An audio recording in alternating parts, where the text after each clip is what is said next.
Monsieur Gana, vous avez la parole.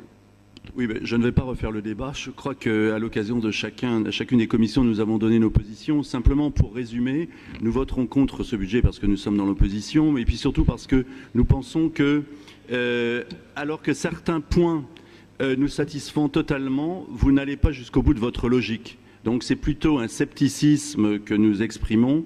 Sur certains points, nous avons une opposition absolue, sur d'autres moins, particulièrement sur ce qui concerne particulièrement les entreprises, certains aspects de votre politique en matière d'enseignement.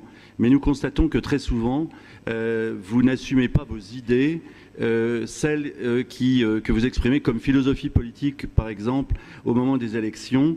Je trouve que, par exemple, il y a un très grand décalage, Monsieur le Président, je vous l'ai déjà dit, je vous le redis, entre les propos que vous avez tenus lorsque vous êtes rendu sur l'invitation de la Manif pour tous à Nantes et sur ce que vous avez fait ensuite à travers particulièrement les budgets culture et tout ce qui touche à l'éducation. Et donc, par conséquent, c'est ce décalage que nous n'acceptons pas. Entre autres. D'autre part, il y a également la lenteur de réalisation de votre projet.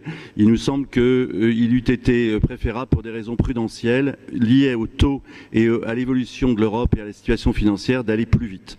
Voilà donc quelles sont les raisons globales de notre opposition. Je voudrais juste faire deux remarques ensuite au groupe socialiste.